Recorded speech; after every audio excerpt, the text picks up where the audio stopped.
Olá! Já parou para pensar no que a gente realmente adora no dia a dia? E eu não estou falando só no sentido religioso, não, mas naquilo que realmente consome nosso tempo, nossa energia, nosso dinheiro.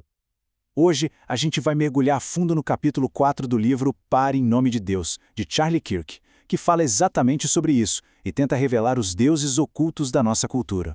E o ponto de partida é justamente a pergunta que dá nome ao capítulo: o que você adora? Parece uma pergunta para se fazer dentro de uma igreja, né? Mas segundo o livro, a resposta para essa pergunta, seja a pessoa religiosa ou não, é o que define a vida dela. A ideia central do livro é bem direta. Todo mundo, sem exceção, adora alguma coisa. A questão não é se a gente adora, mas o que está no centro da nossa devoção. E para entender isso, primeiro a gente precisa repensar o que a palavra adoração significa de verdade hoje em dia. A chave, segundo o autor, está na origem da palavra em inglês worship, que vem de worthship. Isso quer dizer literalmente o ato de atribuir valor. Ou seja, a adoração é simplesmente dar o valor mais alto a alguma coisa. É aquilo pelo qual alguém se sacrifica, seja tempo, dinheiro ou energia. É o que na prática está no centro da vida da pessoa. E para dar base a esse argumento, o autor busca lá no primeiro mandamento. Ele é apresentado não só como uma regra religiosa, mas como um princípio universal contra o que ele chama de idolatria moderna, que é o ato de colocar qualquer outra coisa no lugar que, segundo a fé, pertence só a Deus. Ok, vamos ver como isso se aplica hoje.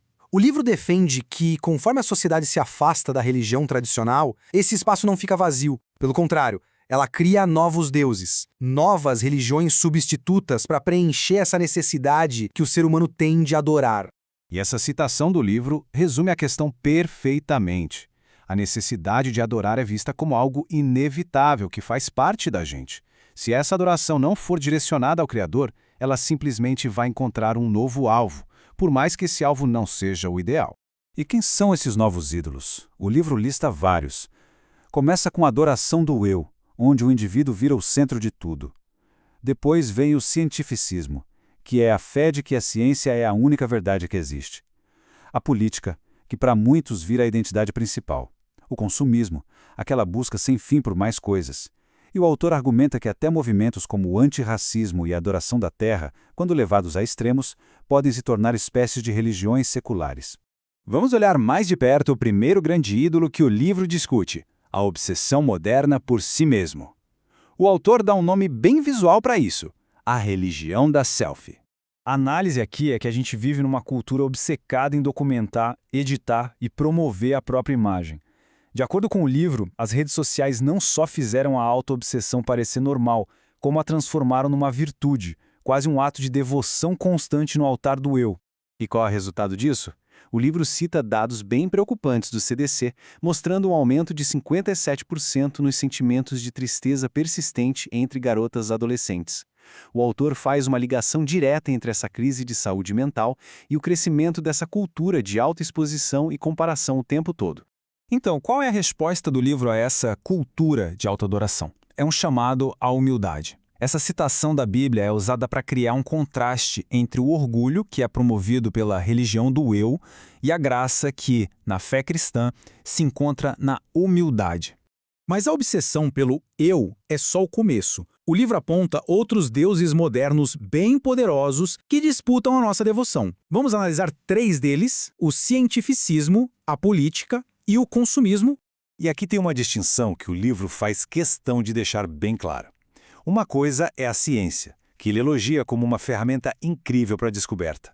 Outra, bem diferente, é o cientificismo. Essa é a ideologia que transforma a ciência numa espécie de divindade, a única fonte de verdade moral, calando qualquer outra forma de conhecimento ou fé. Em seguida, a política.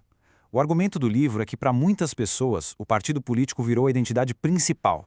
A vitória numa eleição é vista como a única esperança de salvação e o Estado é visto como a entidade que pode resolver todos os problemas da humanidade, um papel que tradicionalmente era de Deus. E, claro, o consumismo, que talvez seja a idolatria mais sutil de todas. A gente é bombardeado o tempo todo com a mensagem de que a felicidade está ali, na próxima compra. É uma religião que promete satisfação, mas que, segundo o autor, só entrega um ciclo sem fim de querer sempre mais.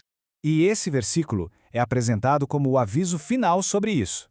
O livro usa essa passagem para argumentar que existe uma escolha fundamental a ser feita. Seria impossível, nessa visão, servir à busca materialista e, ao mesmo tempo, a Deus. Então, com tantos ídolos disputando nossa atenção e nosso sacrifício, qual seria a solução? O capítulo termina com o que ele chama de um antídoto revolucionário. Para entender esse antídoto, o livro primeiro aponta uma coisa que todas essas falsas religiões têm em comum. Existe um fio que conecta todas elas, uma exigência que todas fazem.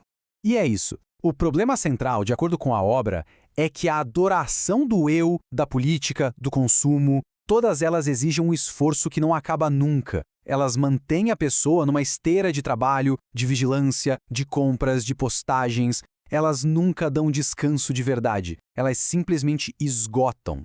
Isso nos leva ao grande antídoto proposto pelo livro, a prática do Shabat, o descanso sagrado. Parar não é visto como preguiça, mas como um ato revolucionário de resistência espiritual contra esses ídolos. É um ato de rendição que, na prática, declara que o valor de uma pessoa não vem da sua produtividade, mas do seu Criador. E a gente encerra com a pergunta que o livro deixa no ar para a nossa reflexão. Se a solução para a exaustão da idolatria moderna é parar, a questão que fica é: do que exatamente cada um de nós precisa parar na própria vida?